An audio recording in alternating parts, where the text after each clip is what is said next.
Just another brother with another humble question. Just another brother with another humble question.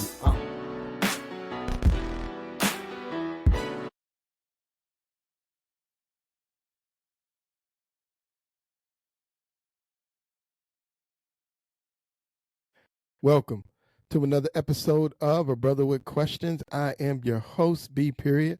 I thank you for joining me. We're going to dive into this video tonight from Nancy Pelosi. But before we do, though, let me not forget to ask you to like and subscribe to the channel. Please leave a comment, hit the notification bell so you know when these videos are dropping. And we'll keep giving you some good content to check out here. So tonight we're going to be reacting to Representative Nancy Pelosi. She's interviewing with MSNBC. And the thing that I want to highlight here is the hypocrisy. Let's highlight her hypocrisy. So we're going to pick up in a little bit in the middle of this interview. I think they're actually almost done, but we're going to listen in as she commenting and sort of responding to a comment from former Attorney General Bill Barr as he was giving his opinion about whether or not he believes when the president suggests that he may kill an opponent or he want to kill, let's say, a reporter or something. He was commenting how he thought all of that stuff was being said in jest. And here she is responding to his comments. You have to take a look at term limits for the courts or something, but that's neither here nor there. Right now, it isn't what Bill Barr's interpretation is, if he thought he heard it or didn't hear it. What it's important is what Donald Trump has said. Donald Trump is a great threat to our democracy. What is a democracy? What are the pillars? What are the pillars? A free and independent press.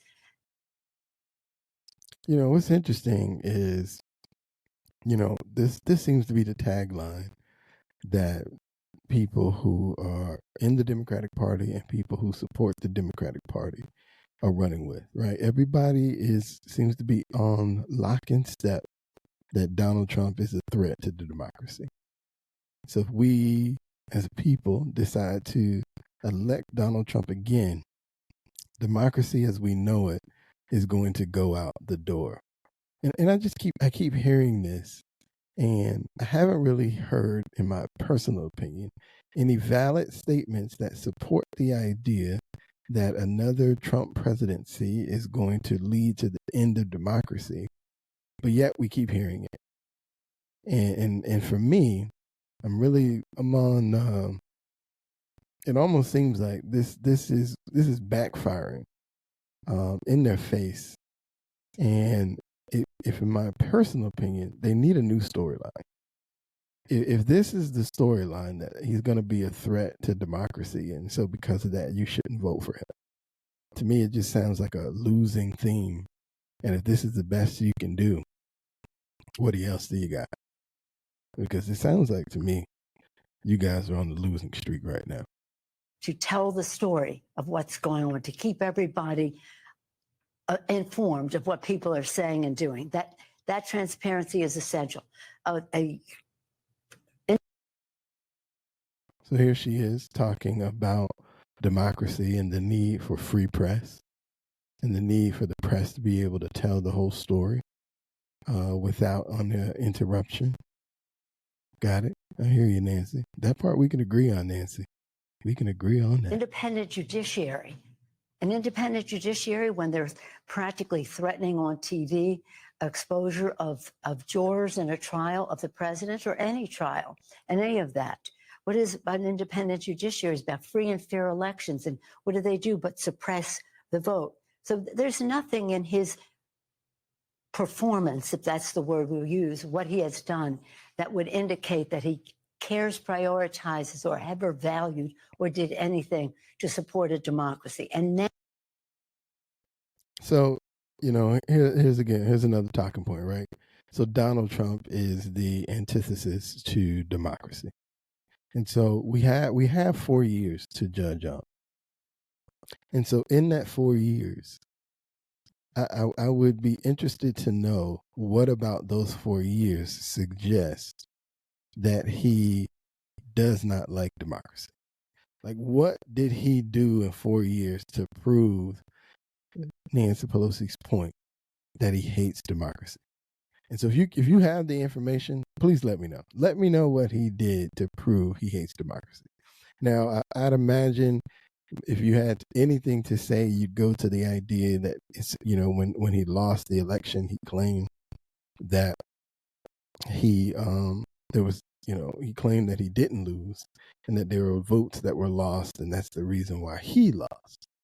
And so from an argument standpoint, yes, I know he didn't do the traditional White House thing when he left office.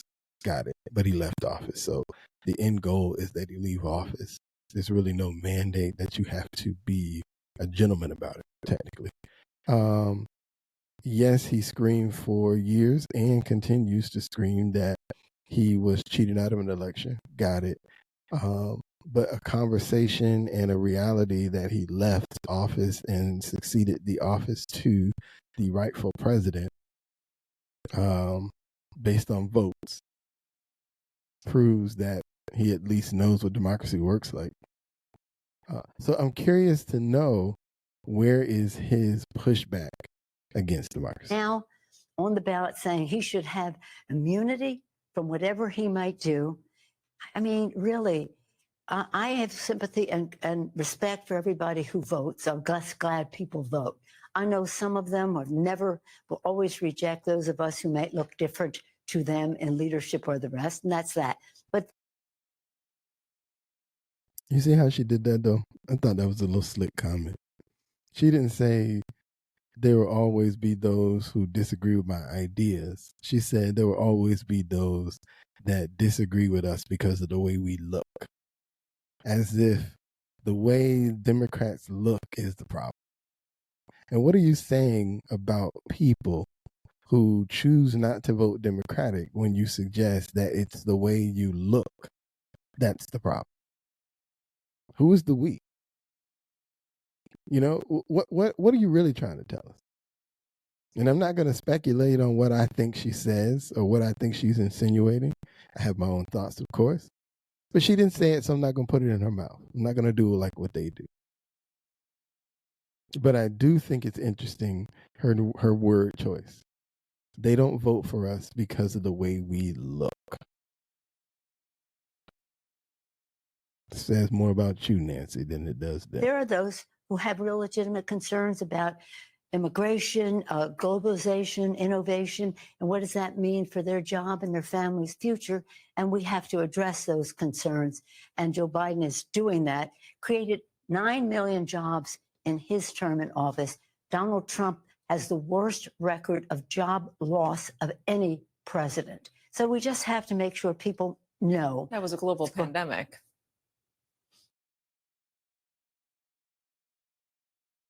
I loved how the reporter quickly came back. Well, there was a global pandemic during his presidency, right? But I freeze it here because look at her face. This looks like the face of a woman that wants to go, as my friend might say, B. She does not appear happy that she suggested it was a global pandemic. Let's see her response. He had the worst record of any president. We've had other concerns in our country. If you want to be an apologist for Donald Trump, that may be your role, but it ain't mine. And I he don't has think the that worst. anybody can accuse me of that. Let me just say. So here we go. Mind you, 2 minutes ago, in this interview, she was talking about the beauty of the free press and how Donald Trump doesn't want free press to be able to tell the whole story. And here she is highly upset at an MSNBC reporter who had the nerve to suggest that, I hear you when you say he had the worst jobs report of any president, but you have to remember there was a pandemic. Well, I am not gonna sit here and listen to a Donald Trump apologist. This is MSNBC. Nancy Pelosi. The last thing anybody's gonna accuse MSNBC of is being a Donald Trump sympathizer. But I hear you though, Nancy. You're making it very clear. The free press is cool as long as the free press is telling your agenda. The moment they're not telling your agenda, now they're a Donald Trump sympathizer for giving the whole truth to the matter. Because yes, there have been other incidents under different presidents, but come on now. In the modern era of presidency, there has never been a global pandemic. Never. Ever.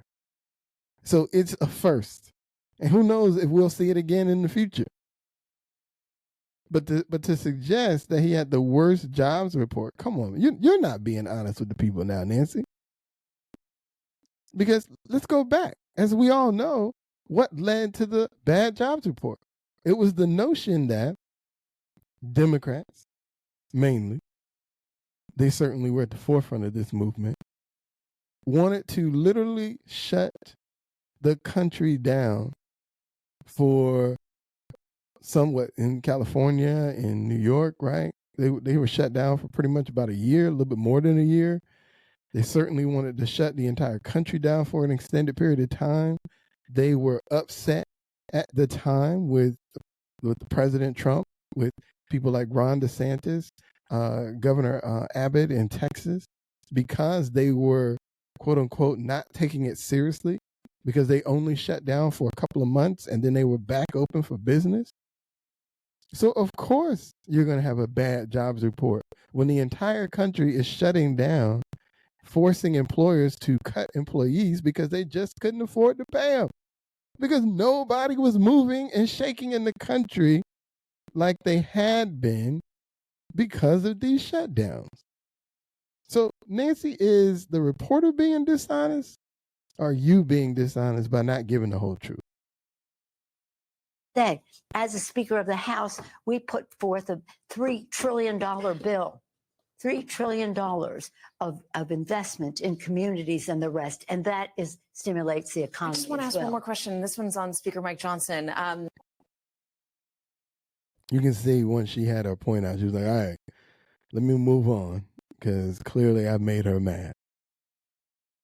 But that's the hypocrisy that I'm talking about. In one breath, you want free press. And in the next breath, you want to berate a reporter for giving the whole truth about a story that you're trying to sell.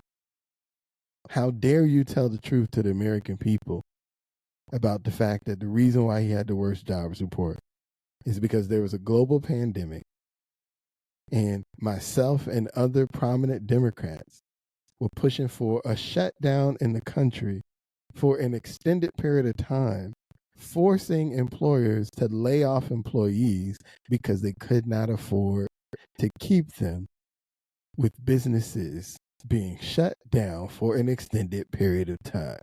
Tell the whole truth, Nancy. Kudos to this MSNBC reporter. This is probably the only time she'll ever be accused of being a Donald Trump sympathizer. Because how dare she move away from the narrative? And this is what I don't like about politicians. They're only interested in their narratives. And I keep saying this. It doesn't matter what the party is. This is not a party thing. They're all the same. Whether they're Democrat, Republican, Independent, they're all the same. And so this idea that one is better than the other, I can't wait for people to wake up and stop pitting sides based on letters and start choosing candidates based on ideas.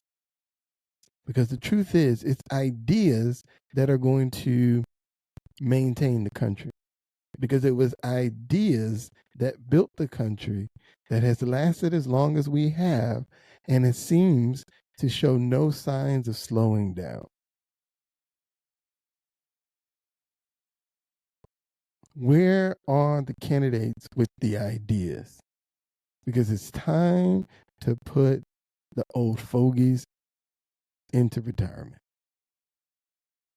Nancy Pelosi, Joe Biden, and countless others have been here for over 30 years. It's time to go home. It's time to go enjoy the grandkids, enjoy retirement, enjoy the hundreds of $millions that you made, Nancy Pelosi, since being in Congress. We're good. It's time for some new blood. And on that note, I'm out.